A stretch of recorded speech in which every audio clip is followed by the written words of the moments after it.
मेरा नाम रियाना पटेल है। कैसा लग रहा है आज यहाँ पे आके? बहुत अच्छा लग रहा है। कोरी समाज आज मैच है फाइनल, इसलिए अच्छा लग रहा है। अच्छा, वीडियो कैसे बनाते हो? वीडियो हम मेहनत करके बनाते हैं, मेहनत से पैसे आते हैं। मेहनत करते हैं वो कहते हैं ना, जीतने वाले करने वालों को कभी हार नहीं होती। कौन से वीडियो ज्यादा अच्छे लगते हैं आपको? ऐसे तो सारे ही वीडियो अच्छे लगते हैं। मतलब पहले मैं कॉमेडी वाला बनाती थी, अब मैं डांस और सिंगिंग वाला बनाती हूँ। सबसे अच्छा फेवरेट वीडियो सॉन्ग कौन सा है? वो तो सब भी है। આ ટુર્નામેન્ટ આપણે ભીમરાડમાં માછી સમાજની ઓપનિંગ ને ફાઇનલમાં હું કો સ્પોન્સર હતો ત્યારે કિશોરભાઈ એલ પટેલે એ આયોજિત કરેલી ટુર્નામેન્ટ આપણે જોઈ અને પછી એની રીલ બી બધે ચાલી ત્યારે સરસ પ્રોગ્રામ થયો અને સરસ આયોજન હતું Bhimrad cricket Gandhi મેદાનના cricket ground પર જે બળવંતભાઈ પટેલે આખું એનું મેન્ટેન કર્યું અને બનાવ્યું હતું અને ત્યાં આજે પાછું ગાંધી આશ્રમમાં મહારક્તદાન શિબિર હતી ત્યાંથી આપણે અહીંયા ઓલ ઇન્ડિયા હિન્દુ સમાજના ઉપક્રમે રાંદેરના સેલર ક્લબના પ્રમુખ શ્રી ધવલ અલાભાઈ સરને હું ધવલ આશીષ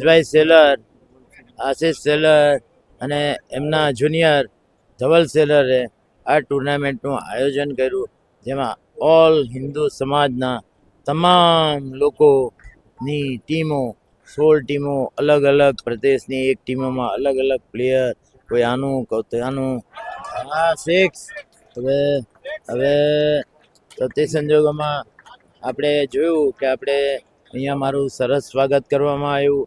અહીંયા ટાઇટલ સ્પોન્સર હું છું.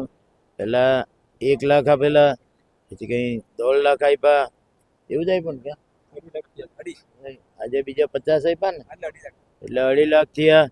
પ્લસ આપણે સાડી વિતરણ કરું એટલે એ બધું સરવાળે આંકડો જે થશે તે એનો કંઈ મને અફસોસ નથી કારણ કે સંખ્યાવાન આવી 11 ટુર્નામેન્ટ ક્રિકેટની હજુ રમવાની ચાલુ જ છે મારી તે એટલે રમાડવાની ચાલુ છે એમાં કંઈ અફસોસ નથી. બધા કહે પૈસા સાચવીને રાખો, હું કહું પૈસા હાથનો મેલ છે એ બી બરાબર છે. પૈસા હાથનો મેલ બી નથી, પૈસા પકડીને નહીં રખાય કારણ કે વિકેટ કપડી જાય તો ત્યારે શું થાય, પૈસા હાથે નહીં લઈ જવાય. તમને બી ખબર છે બરાબર ને, કોઈ દાટે કે બાળે તો પૈસા હાથે બારી મૂકવાના. એટલે તે પહેલાં આપણું બધું સામાજિક કાર્ય, કુટુંબનું કાર્ય એ બધી જવાબદારી પૂર્ણ કરવાની, બાકી વધે તે આવી રીતે દાન આપવાનું બરાબર ને. બધાના પરિવાર જે કંઈ સાચવવાના હોય કે એમાં તકલીફ હોય, કોઈની તકલીફ હોય, આફત એકલા એ તકલીફ હોય તો આપણાથી યથાશક્તિ એ તકલીફો દૂર થતી હોય દૂર કરવાની, એ પર્સનલ વાત થઈ. જાહેર ડોનેશન બી બહુ બધી સમાજસેવી સંસ્થાઓ છે, વૃદ્ધાશ્રમ છે, અનાથ આશ્રમ છે, ગૌશાળા છે. આ બધું જ્યાં દાનનું ક્ષેત્ર તો એટલું વિશાળ છે કે જેટલા પૈસા આપો તેટલા ઓછા પડે. એટલે દાતાઓની સંખ્યા પાછી ઓછી છે. મારા કરતાં હજારો ગણા પૈસાવાળા બહુ છે તો તે લોકો ખિસ્સામાં હાથ નથી લાગતા. એટલે હું એ લોકોને પ્રેરણા મળે એટલે દાન કરવાની પ્રેરણા મળે એટલે ફેસબુક પર દાન મૂકું છું. બાકી મને એવો કોઈ શોખ નથી.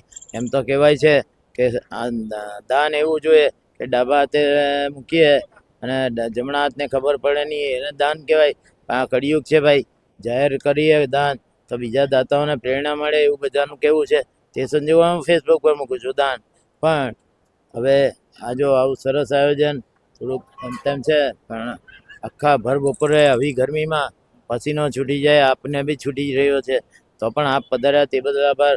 પણ આમાં હું ફાઇનલ અતિથિ વિશેષ છું અને પાછો ટાઇટલ સ્પોન્સર છું એટલે તે સંજોગોમાં મારે બહુ વ્યસ્ત કાર્યક્રમ હોવા છતાં અહીંયા આવવું પડ્યું અને હું થોડો મોડો પહોંચ્યો હતો. એ લોકોએ થોડી મોડી ફાઇનલ શરૂ કરી મારું બહુ જોરદાર સ્વાગત કર્યું અને તે બદલ હું આશીષ સેલર અને ધ્રુવીલ સેલર અને એમની ટીમનો ઘણો આભારી છું કે મને આવા મોટા ક્રિકેટ ટુર્નામેન્ટમાં ટાઇટલ સ્પોન્સર બનાવ્યો અને આવો મને માનપાન આપીને મને ગદગદિત કરી નાખ્યો, તેમાં આવું ઉચ્ચ સ્થાન આપ્યું તે બદલ એમનો ઘણો આભારી છું.